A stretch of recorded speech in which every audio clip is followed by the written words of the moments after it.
Bom, então, boa noite. Hoje é o nosso segundo encontro do texto que nós estamos estudando, que é Luta e Melancolia, do Freud, de 1914. A gente iniciou na semana anterior com a introdução da Maria Rita Kell, e hoje a gente vai diretamente para o texto do Freud. Bom, antes da gente começar, eu queria só lembrar do que a gente aprendeu um pouquinho na semana passada, no último encontro, né? E a gente viu que a ideia da melancolia, ela passou por uma metamorfose, né? Então, ela vai vir lá dos filósofos, que eles associavam a melancolia como, o Platão, como uma mania divina, delírio poético, inspiração. Hipócrates, ele associou com o excesso físico da bilis negra. O Aristóteles, ele ligou a genialidade, talento, e aí a gente vem vindo, né? E Freud, ele vai olhar para a melancolia de forma diferente. Ele vai olhar mais como uma causa psíquica, como uma perda inconsciente, como um esvaziamento do ego. E também como a autoflagelação, que na verdade seria aí um sintoma da melancolia, né? E mais uma vez, lembrando que a observação diferente do luto, na melancolia, o que se perde na melancolia, aquilo que foi perdido, não tem de fato é inconsciente para a pessoa aquilo que ela perde. E a gente vai ver mais um pouquinho ali na frente, mesmo que tenha perdido, por exemplo, um ente de fato. Então, continuando aqui, antes da gente ir para o texto, vou fazer uma pequena diferenciação que a gente vai ver no decorrer do texto, mas já vamos realizar agora.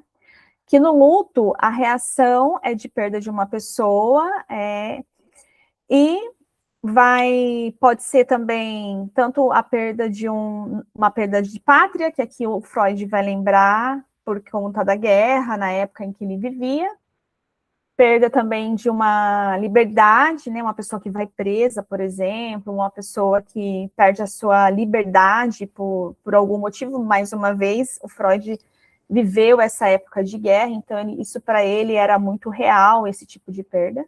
Perda também de um ideal, e a gente vai entrar um pouco mais durante o texto sobre o que é a perda do ideal, e isso é o processo de luto.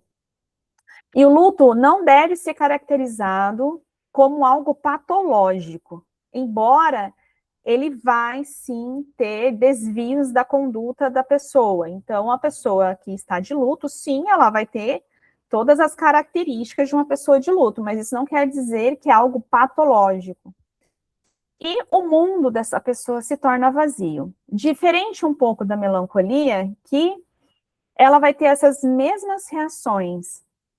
No entanto, na melancolia, sabe-se quem ele perdeu, o melancólico sabe-se quem ele perdeu, mas não o que ele perdeu, de fato.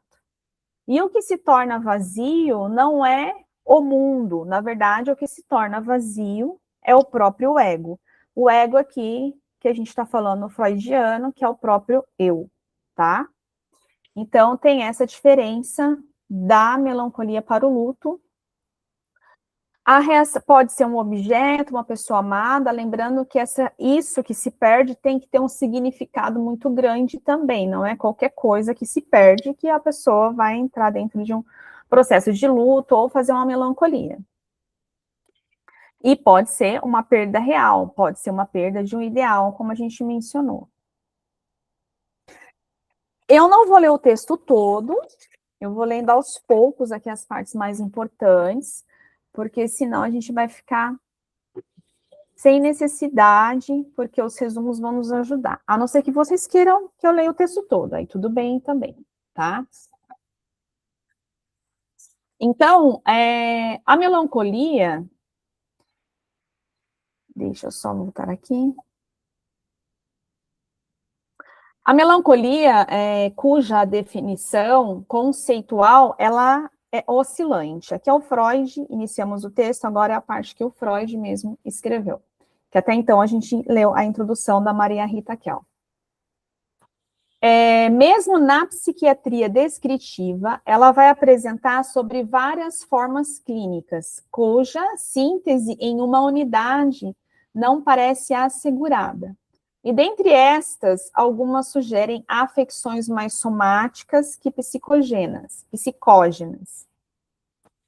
Por isso, renunciamos de antemão a reivindicar uma validade universal para essa conclusão.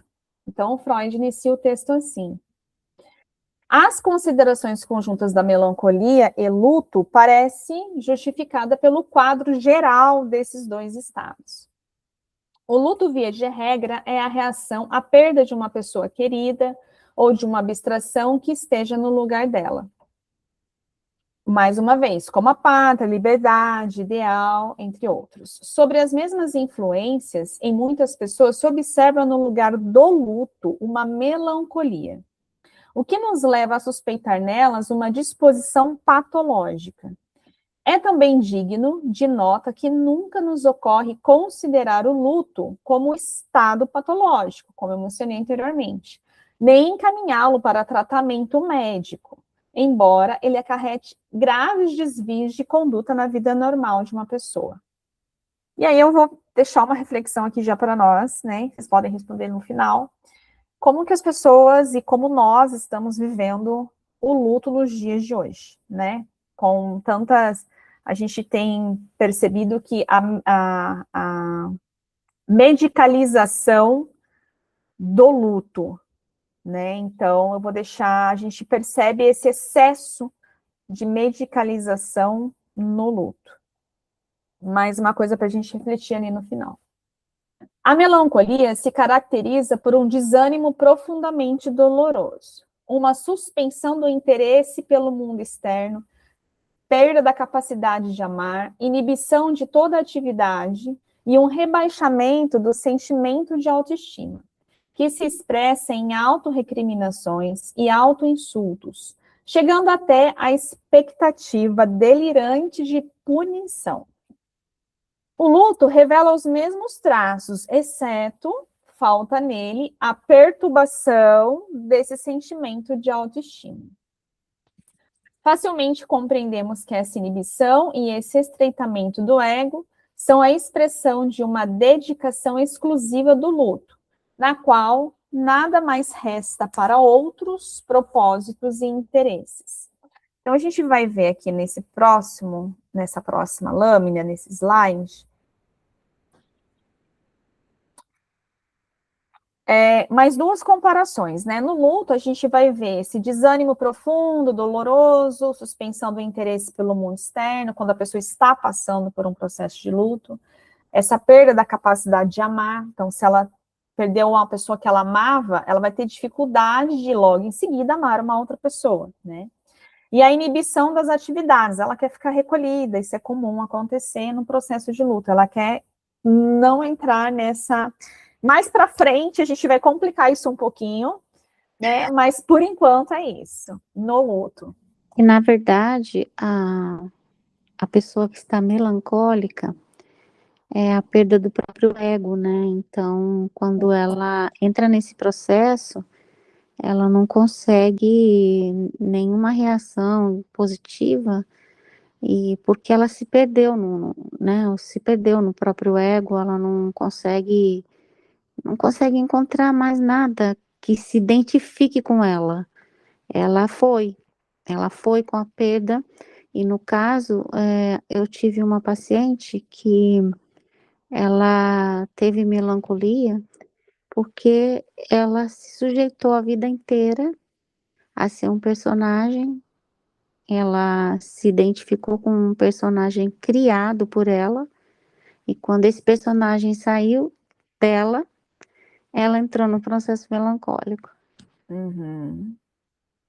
Muito interessante, nossa. E é isso mesmo. Então, na melancolia, né, o desânimo profundo e doloroso, a suspensão do interesse pelo mundo externo, a perda da capacidade de amar, as mesmas coisas parecidas com o luto, mas a gente vai ter uma diferença aí, que é essa questão do rebaixamento do sentimento de autoestima a autorrecriminação e autoinsultos, chegando até a expectativa delirante de punição, né? A autorrecriminação, e aqui, na verdade, essa autorrecriminação, na verdade, é uma recriminação.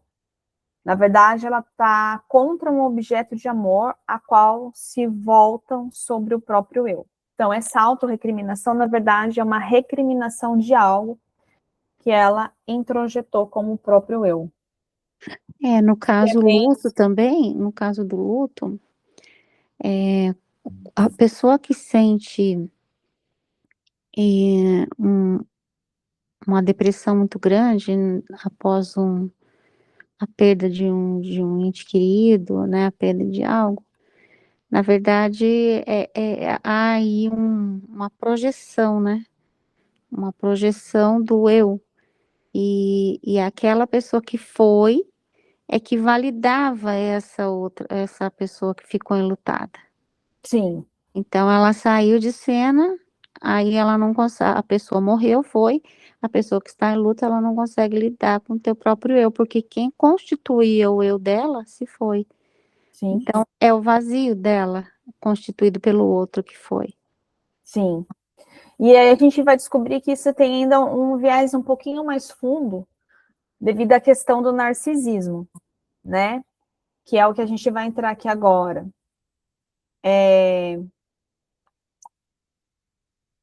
Por quê? Porque no narcisismo primário, que é o próximo slide que a gente... Vocês estão conseguindo ver o slide? Tá certinho aí? Eu não estou conseguindo ver porque está pequeno, mas dá para Tá, ver. mas tá aí aparecendo, né? Tá.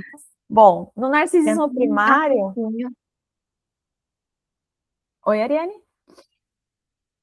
Aumentar um pouquinho. Deixa eu ver se eu consigo aumentar aqui.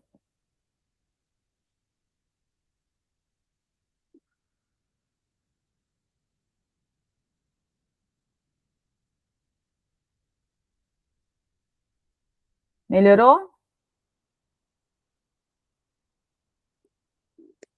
Para mim melhorou. Vamos lá. Então, porque é assim, né? Da fusão narcísica à depressão anaclítica, e aí a gente vai entender um pouquinho sobre a raiz da melancolia, porque ela vai lá primeiro no psiquismo ainda infantil, né?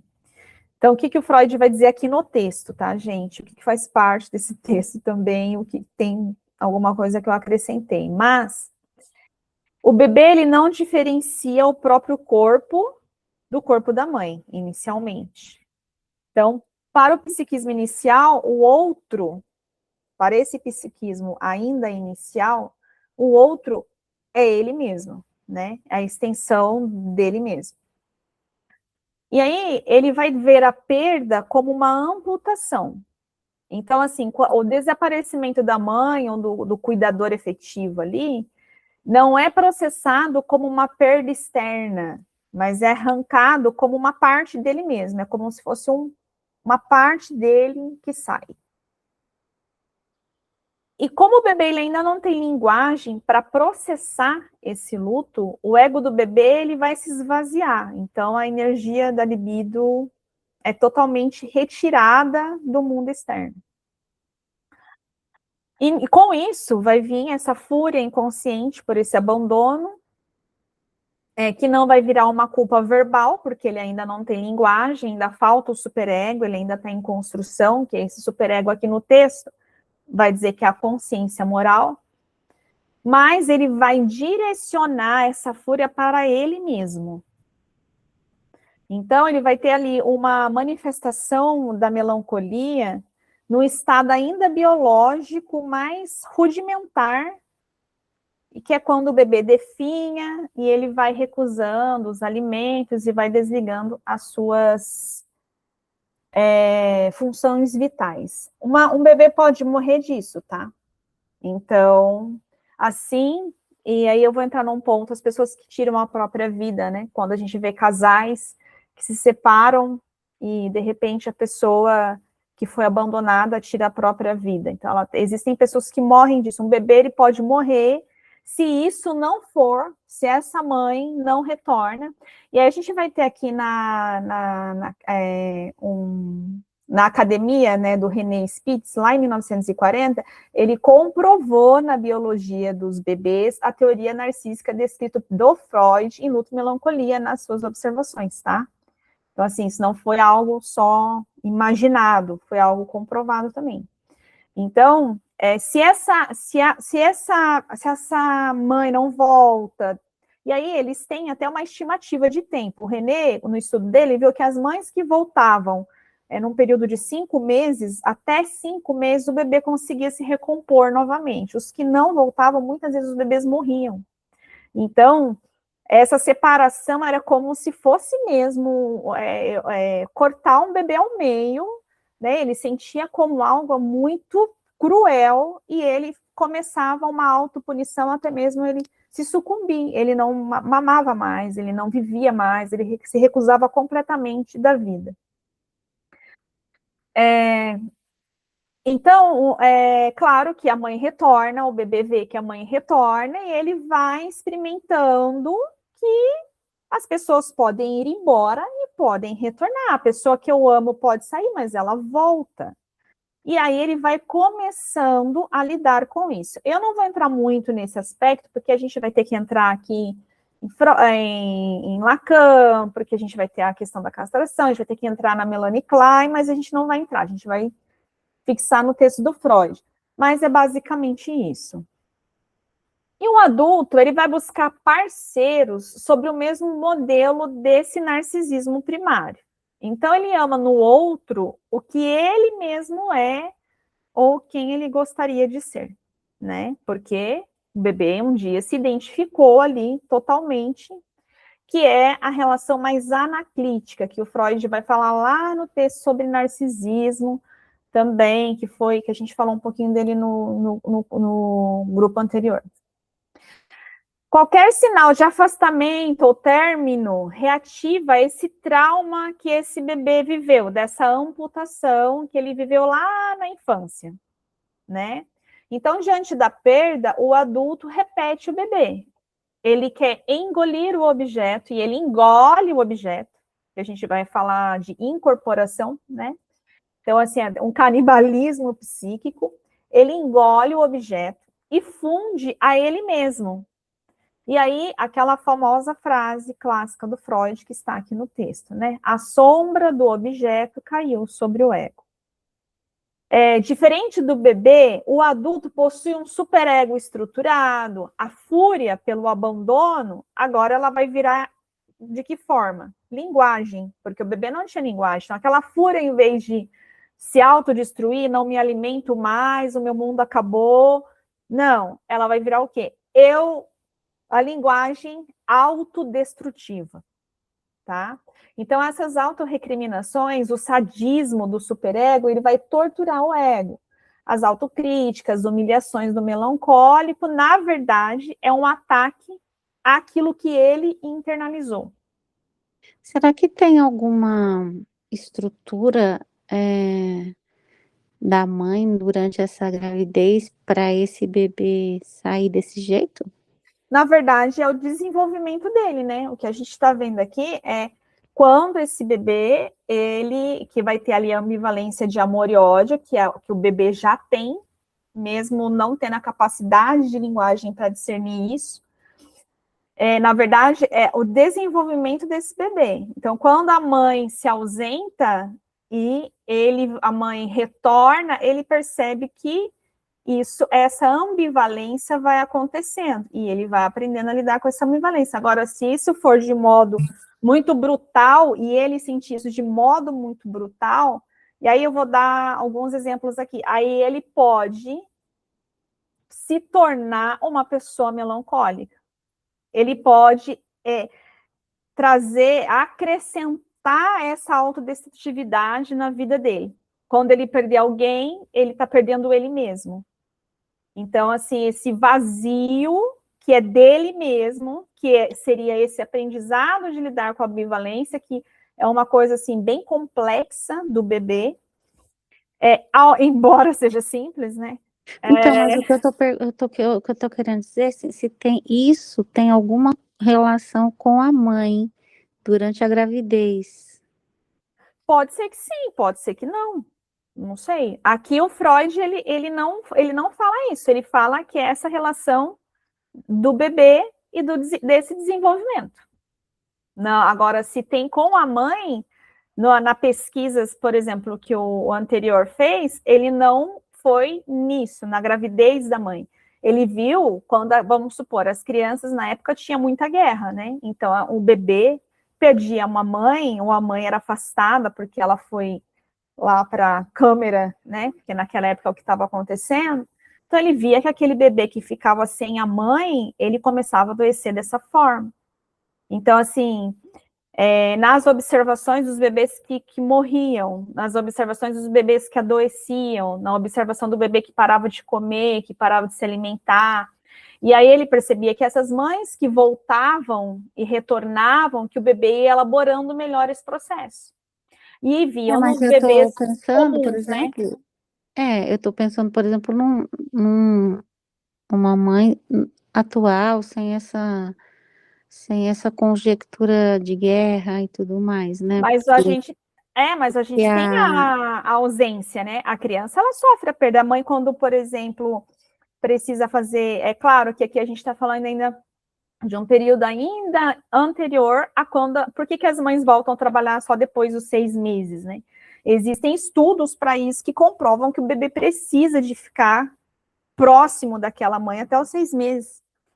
E sim, aí, mas quando ele nasce, né? Quando você falou aí que ele nasce e aí ele já tem reações ao nascer de autodestruição, ao sim, nascer, né? É isso que eu tô falando, entendeu? Porque hoje, se você for pensar, as pessoas que são tendenciosas aí a ter a melancolia, a depressão e tudo mais, provavelmente elas passaram por esse estágio aí. Mas uhum. o que eu fiquei pensando nisso, né? Que será que acontece? Será que a mãe tem alguma é, participação nisso? Porque eu conheço várias pessoas que quando nasceram já tinham, né, algumas mães relatam que o bebê já reações destrutivas, né? Sim, mas tem. O bebê nasce assim. Todo bebê humano, ele é destrutivo também. Ele tem ódio já.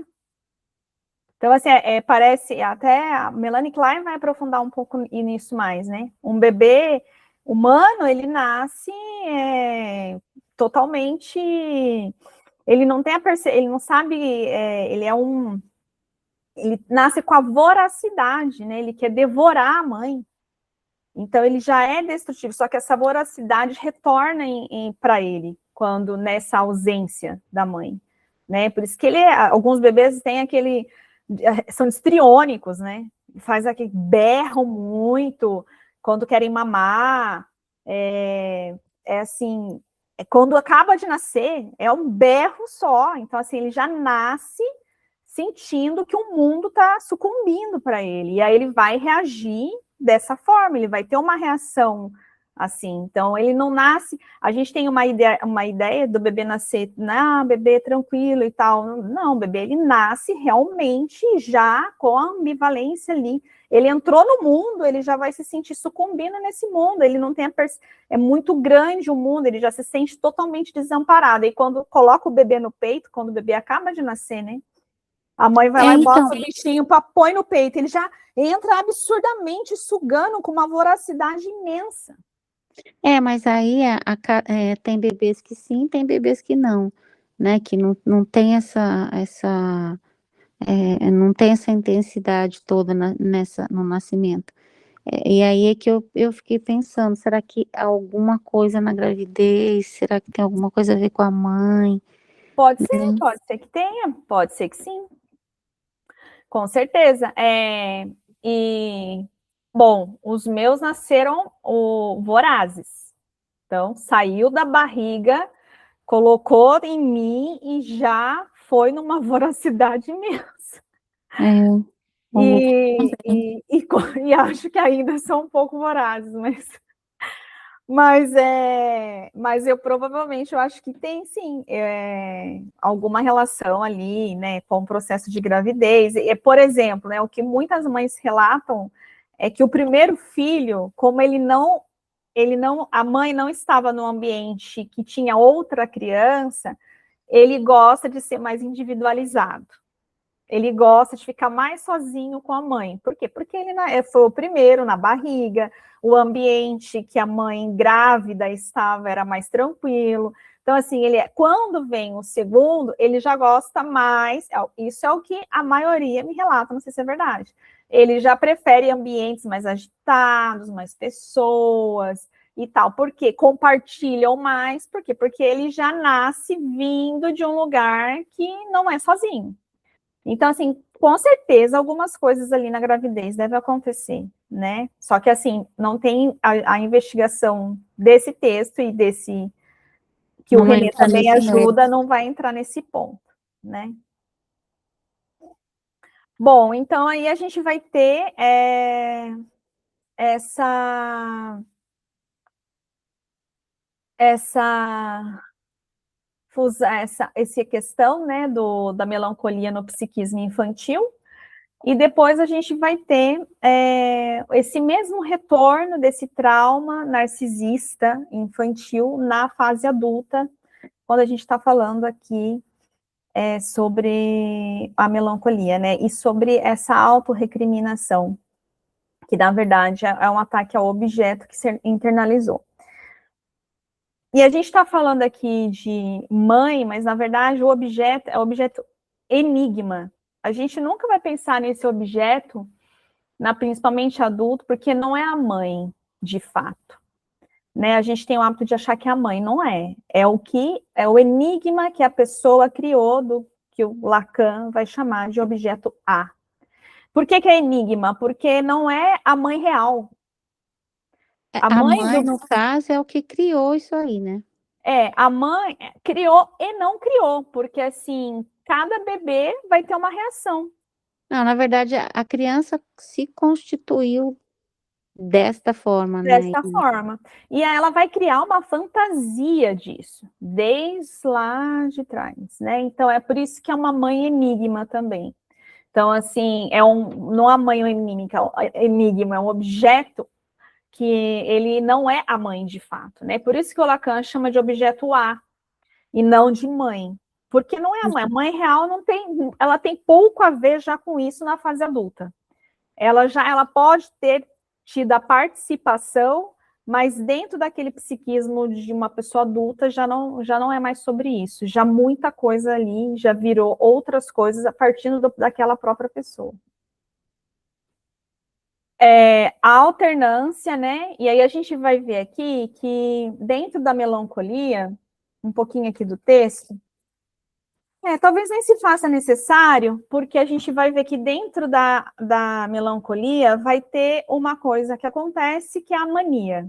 Então, o que o Freud observou? Que dentro da melancolia de repente, ele vai notar casos de pessoas que vão alternar fases melancólicas e fases maníacas, que na verdade, a mania, né? Na verdade, ela é o polo oposto da melancolia. Então, o que é a mania? Bom, o que a gente poderia pensar de mania como hoje? Por exemplo, jogo do tigrinho, né?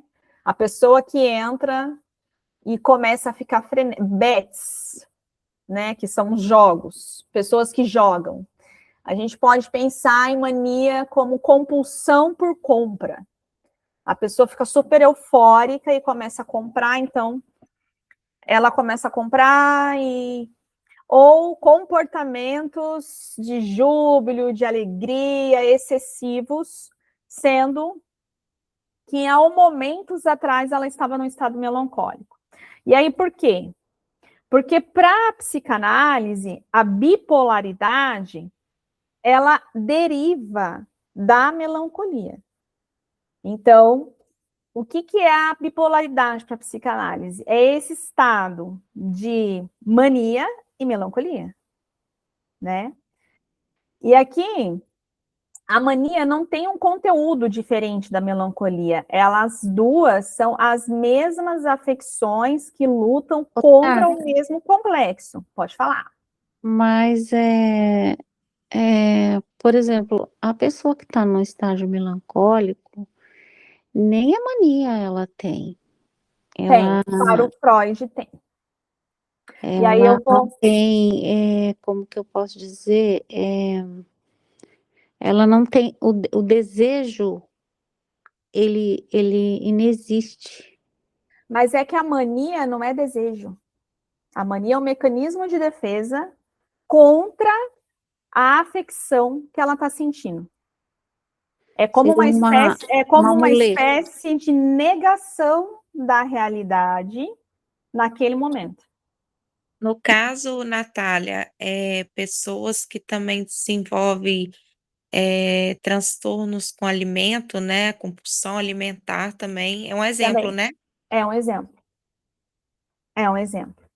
Bom, Na eu ver... tive uma melancólica que ela não tinha nada, É zero. comum isso acontece. O Freud vai falar, você vai ter melancólicos que não vai ter nenhum estado maníaco. Você vai ter melancólicos que vai alternar com uma alternância super econômica que ele vai falar da economia aqui, da libido, mas você vai ter melancólicos que fazem ciclagem, que ciclam muito próximos. Então, ele vai falar que tem todas essas possibilidades na mania de fazer mania, né? De estar em estado de mania. Tanto uma pessoa melancólica, ela pode nunca entrar no estado de mania, como ela pode entrar, e como ela pode entrar muitas vezes rapidamente e ciclar, que é o que a psicanálise vai olhar como bipolaridade, que é o que a gente chama hoje de bipolaridade, que é diferente dessa questão. É claro que vai ter interferências químicas, obviamente, porque você vai produzir químicas diferentes, tem a parte econômica ali, sim, tem a parte química, sim, na bipolaridade, mas ela, para a psicanálise, ela vem da melancolia.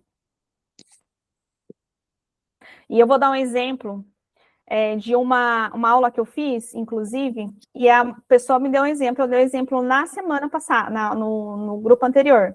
A pessoa tinha 2 filhos. Ela tinha acabado de perder um filho e ela fez a festa, assim, coisa na mesma semana. Ela fez a festa do filho que ela ainda tinha, como se nada tivesse acontecendo. Nada. Nada. Ela estava em total, e ela estava eufórica, alegre, feliz, cumprimentando os convidados e tudo mais. Tudo mais. E aí todo mundo achou estranho, né? Como que? Mas na verdade ela estava no estado de mania. Por quê? Porque às vezes ela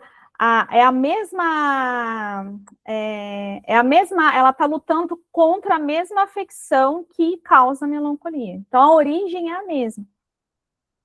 Negação. No caso ela negava e ela estava num estado totalmente eufórico, produzindo aquela festa. Que é quando a gente vê muitas vezes, e de repente, na outra semana, ela entrou no estado depressivo profundo. Então, assim, a gente vê às vezes a gente vê alguém feliz, por exemplo, muito, muito eufórico o tempo todo, sendo que passou por problemas muito graves, ou entrando em estados muito compulsivos, e aí a gente vai achar que essa pessoa está bem, mas na verdade ela não está bem, na verdade ela está num processo de mania devido a essa origem melancólica. Então, a gente pode ali achar que o melancólico é só o depressivo, né? E não é, na verdade. E aí, o que o Freud pode falar? E por que casos de bipolaridade são tão difíceis, né, de tratar?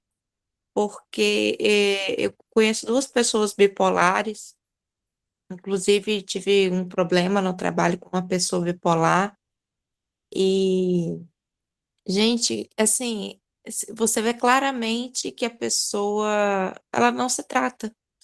Terapia nem pensar, medicamento toma um tempo, daqui a pouco para. Uhum, exatamente. Porque quando ela entra num estado muito depressivo, aí ela começa a se tratar. Quando ela tá bem, ela acha que sarou. Mas na verdade não, ela tá entrando na mania.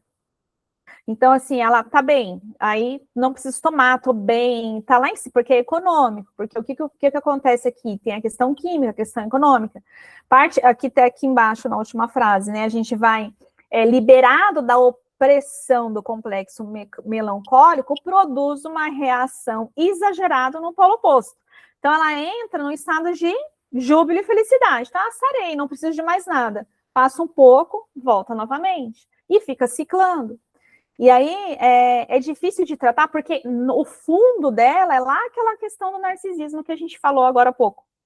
E esse enigma do narcisismo, ele é muito complexo. A clínica ajuda, mas só que a pessoa tem que ter uma participação efetiva ali para... E, claro, né, talvez ajuda de um psiquiatra, de medicação, para fazer modulação e tudo mais, mas mais para frente a gente vai ver aqui as possibilidades de saída, né, desse sentido, mas ela tem que ter a participação dela efetiva, sabendo que quando ela está bem, na verdade, ela não está bem. Na verdade, ela está produzindo a mania, que é o polo oposto da melancolia que ela estava vivenciando. E isso acontece porque tem algo lá atrás. Isso acontece porque existe uma perda lá atrás, existe algo lá atrás que não foi ainda elaborado. Não foi, talvez nem a pessoa saiba, tá? Muitas vezes nem a própria pessoa sabe, ela vai descobrindo isso dentro de um processo. Mas ela só vai descobrir se ela Se se ela se tratar na tratar. psicoterapia. Exatamente. Como ela não tem esse tratamento, como ela acha que ela não precisa desse tratamento, que ela dá conta da vida dela, só tomando medicamento, parando, voltando, então ela nunca vai parar Uhum. com os processos problemáticos, né? Exatamente. Exatamente. Bom, e aí a gente falou da mania, não tô nem lendo o texto, só tô lendo o slide hoje. Porque são os temas basicamente aqui do texto, de modo geral, tá? Aliás, gente, se vocês quiserem ler o texto, tá lá no link do Drive, do grupo. O texto é super pequeno, muito gostoso. Para mim, é o melhor, é um dos textos mais importantes assim da psicanálise, inclusive, que eu achei importantíssimo estudar. Bom, e aí aqui o Freud vai falar dentro desse texto de três coisas, né? Ele vai falar da ambivalência de base, que é o que a gente conversou ali no comecinho, que é a melancolia, ela se origina, assim, dessa relação com o objeto, marcado por inúmeras lutas de amor e ódio disputavam entre si. O desaparecimento ou a decepção amorosa ativa a hostilidade inconsciente e o desejo de vingança pelo abandonado. Então, a gente vai ver essa ambivalência, ela é de base, desde lá do bebê até que vai desenvolvendo essa ambivalência até no adulto, né? A cisão do ego, como a libido não pode ser liberada para o mundo, ela retorna para dentro do psiquismo. Freud descreve que para lidar com isso, uma parte do ego se divide e se coloca uma contra a outra. Uma das metades se identifica e se funde com o objeto perdido, trazendo esse objeto para dentro de si mesmo, enquanto a outra metade vai se transformar numa instância que critica, que é o superego, o futuro superego, aquela que vai criticar, que vai punir e tudo mais, né? Como se tivesse mesmo ali uma cisão do próprio eu. A guerra interna, o Freud ele vai concluir que, graças a essa cisão, o ódio gerado pela ambivalência é liberada internamente.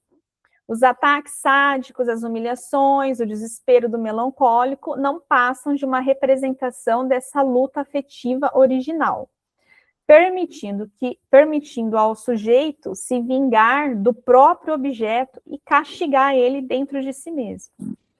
E esse castigo, a gente sabe que pode, né, como eu falei, existem pessoas que podem até tirar a própria vida quando alguém o abandona. É como se realmente a pessoa, o eu dela, tivesse cindido, né? Então, uma outra instância ataca a essa instância que é a própria contraparte a própria parte do outro. Bom, e aqui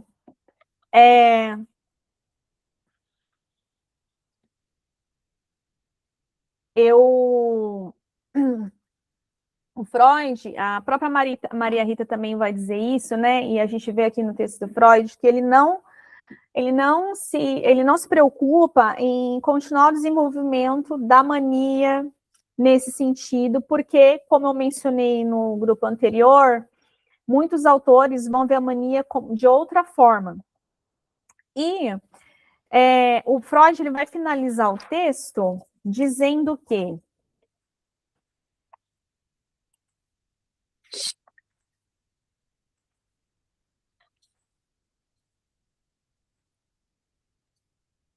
já sabemos que a inter-relação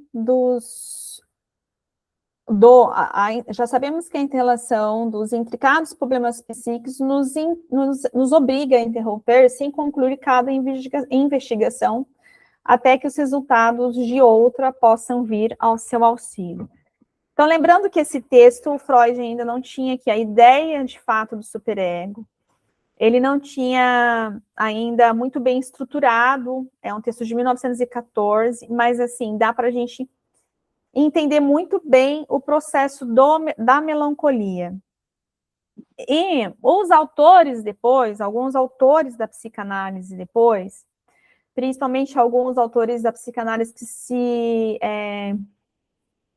que se deteram ali da apreensão estética e da arte, eles vão trazer uma observação de que muitas vezes a arte, a capacidade criativa através, e a linguagem, que é uma coisa, né, que eu vou aqui traz aqui um pouco no slide, que eu vou, deixa eu até,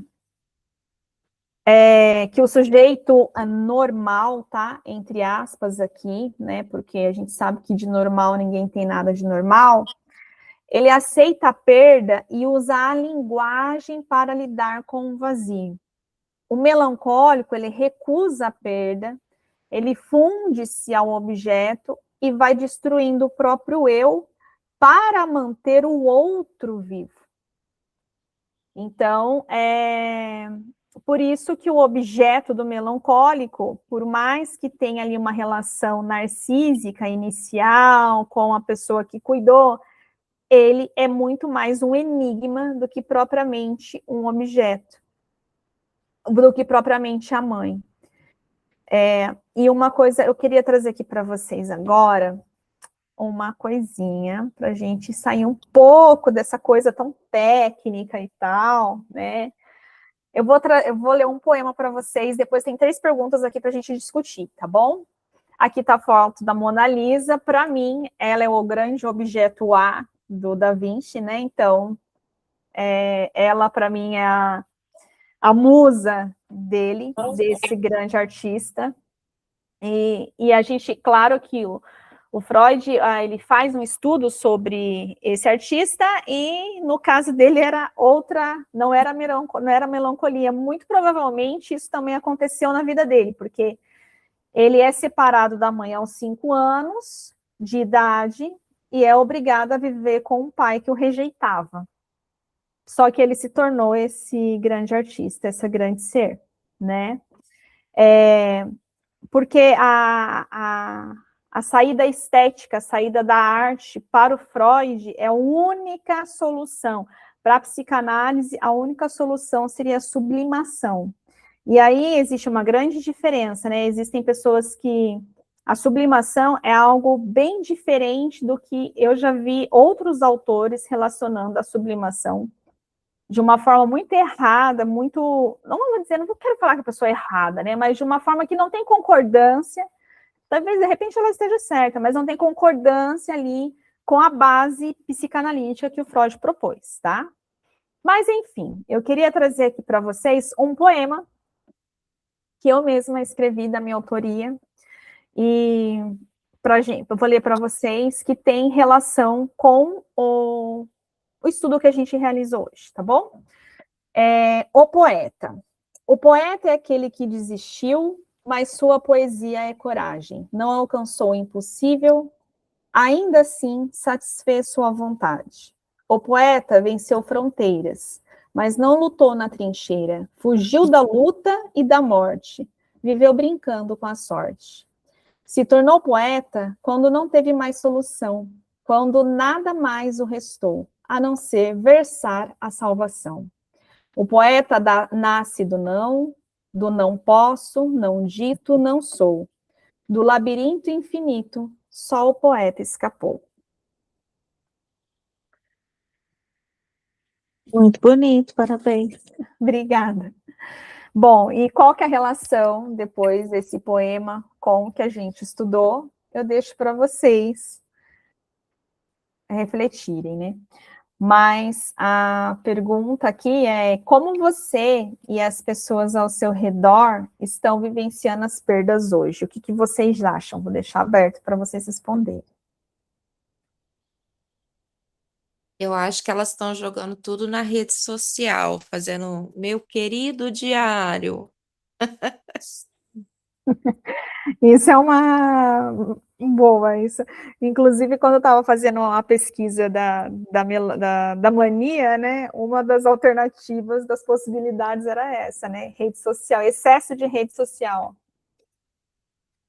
E também uma outra, essa é uma forma, né? Uma outra forma que eu acredito é que as pessoas também estão superlotando a, a vida de coisas, né? De afazeres, de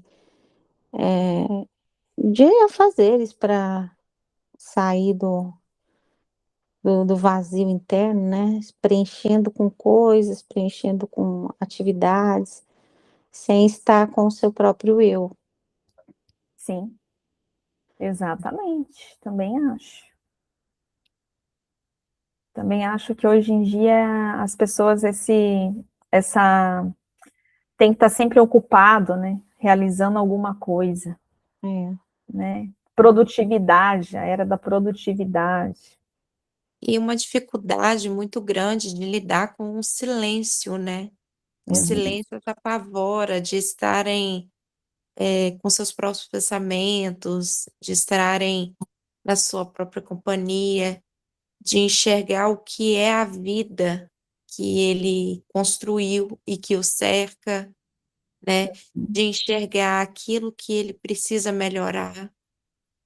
Então, assim, é muito mais fácil você se manter ocupado por diversas atividades, né, virtuais ou não, né, para Uhum. você meio que, não sei se seria a palavra aqui, sublimar, né, sua realidade. E muita gente também não tem conseguido, né,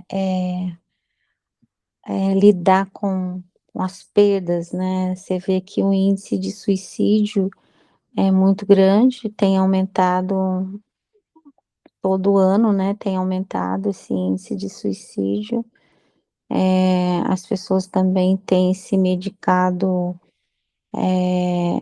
demais para poder, de alguma forma, a medicação faz com que a pessoa esqueça, né? Isso mexe nos níveis cerebrais para que a pessoa não pense nas coisas e ela fique como um zumbi andando por aí.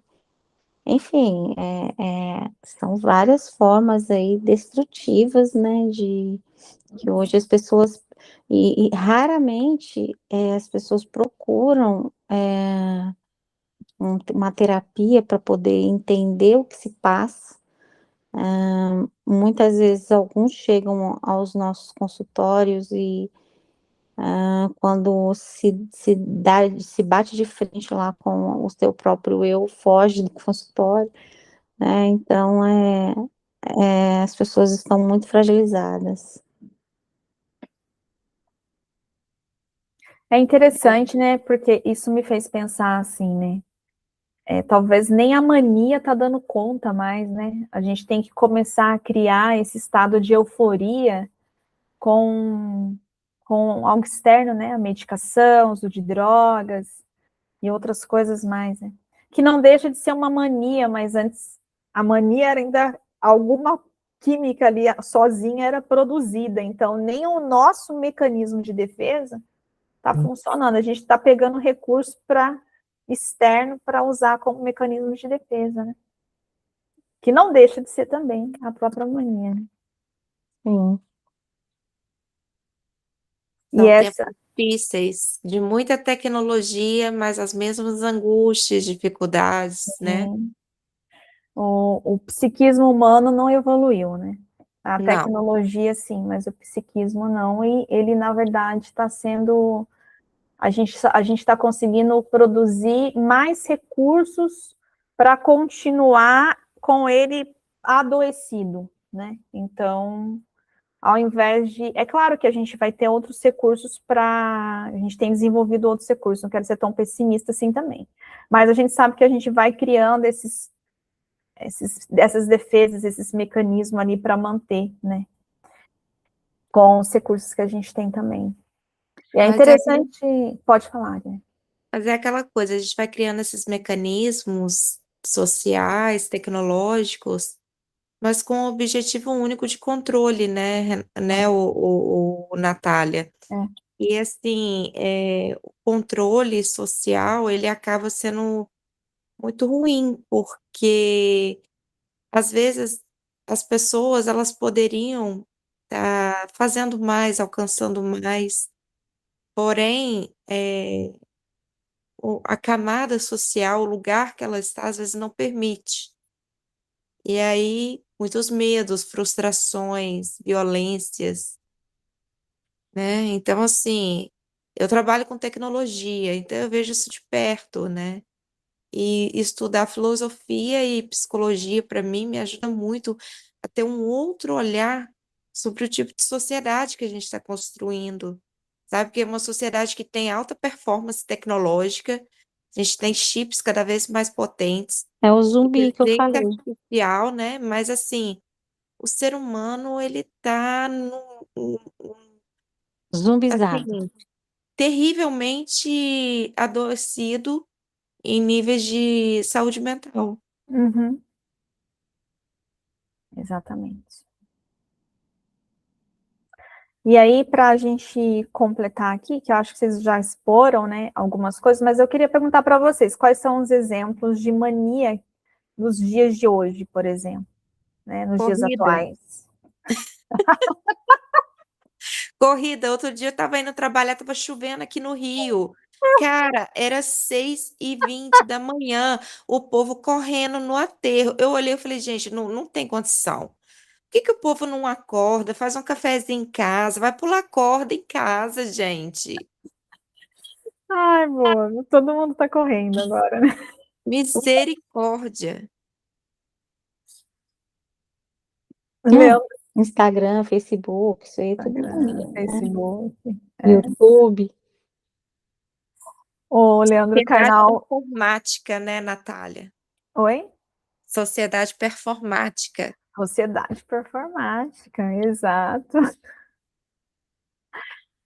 O Leandro Carnal fala, né, que se a gente voltasse 50 anos atrás, se alguém viajasse no tempo de 50 anos atrás e viesse para esse tempo agora e olhasse todo mundo correndo, eles iam achar que as pessoas tinham problemas, estão correndo do quê?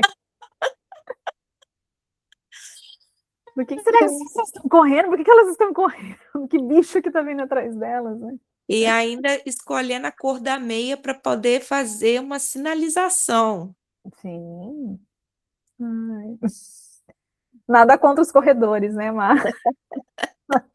Eu ando de bike, nem posso falar muito.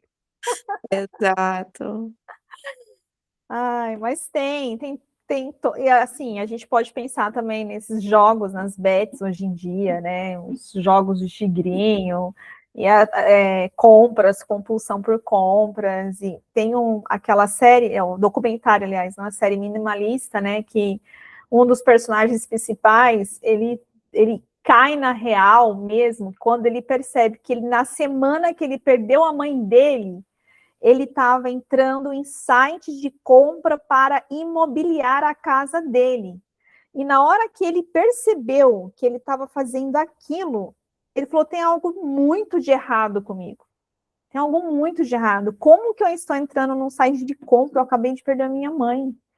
E é uma pessoa que ele amava muito, que ele convivia com ela. Então, assim, ele estava entrando dentro de um processo maníaco, e ele teve um insight, falo, não, para tudo, tá tudo errado aqui comigo, eu tô fazendo isso para não sentir a perda da minha mãe. Então, quantas, né, quantas coisas, assim, podem estar aí como manias nos dias atuais. E aí, a última pergunta, qual é a diferença entre mania e sublimação? E aí, eu acho que o poema e a Mona Lisa pode ajudar, embora Freud faz um estudo do Da Vinci não como uma depressão e nem como mania, nem como melancolia, mas como a neurose obsessiva, que é diferente, mas ela não deixa de ser também uma expressão aí que diferente. O primeiro artista que a gente trouxe, né, que foi o Edvard Munch, que ele, se a gente poderia olhar e dizer, realmente era a saída da melancolia dele, o que ele conseguiu, né, fazer com o sofrimento dele. Quando a gente pega as fotos, né, as artes, aliás, as pinturas, né. Agora, é claro que eu estou falando de grandes artistas, né? Mas aqui a gente pode pensar em coisas, sublimações, não necessariamente de grandes artistas. A gente tem esses exemplos maiores, mas a gente pode pensar. Então, como que vocês conseguem ver uma diferença da mania para a sublimação? E por que eu estou propondo isso? Porque isso é muito importante a gente conseguir distinguir mesmo, sabe? Na nossa própria vida mesmo. No caso, a mania seria algo mais destrutivo, e a sublimação seria você colocar a sua energia em algo que cria e que tem um valor, mas que não seja destrutivo para você. Sim. E ela tem um valor também para os outros, né? Então, assim, a sublimação, a gente vai ver que o valor da arte, embora seja para o artista, ele coloca isso e ela é vista como um valor cultural, um valor social, né? Então, assim, e sem contar que ela ultrapassa todas as barreiras de defesa, a sublimação. É como se ela conseguisse sair de dentro do imaculado artista, do seu enigma, diretamente para a arte. E tem um valor cultural, social, né? Então, a gente está falando de artes, mas a gente pode pensar na ciência. Pessoas que desenvolvem ciência, por exemplo, né? Que tem um valor cultural, que tem um valor social. E um poeta, por exemplo, né, que tem um valor cultural, que tem um valor social, que fez com que a sociedade mudasse até a forma de pensar, um filósofo, que fez com que a sociedade mudasse até a forma de pensar, ou uma pessoa comum que busca fazer da vida dela algo que, né, algo que faça mais sentido. O que vocês acham? E o maníaco está buscando o seu próprio eu, né? Nas coisas, Exato. no objeto. Exatamente. Em busca do eu. Exatamente. E assim, é claro, o Freud, no texto dele sobre sublimação, ele não no texto exatamente sobre sublimação, porque ele não tem um texto exclusivo desse, mas tem uma parte no narcisismo, do texto de narcisismo, que ele fala sobre sublimação. E ele vai dizer, embora a sublimação, ela possa vir, ela pode, assim, eu posso começar com uma, por exemplo, igual o caso do cara do documentário do Netflix lá. Quando ele tem um insight, ele sai da mania e vai para a sublimação. Que daí ele desenvolve, junto com outro cara, um documentário que tem um valor social. Então, ela pode vir daquele estado melancólico que começa, ou ali daquele estado maníaco, mas ele rompe com isso e começa a produzir algo maior. Então, ou ela vai direto, ou ela pode vir, que para mim é o caso do Da Vinci, né, que foi direto, porque no caso o Freud não associa ele diretamente com a questão melancólica do estudo dele, ele vai associar mais com a questão do narcisismo, da neurose obsessiva, outras coisas, e ele vai direto, né, provavelmente. Claro que dentro, como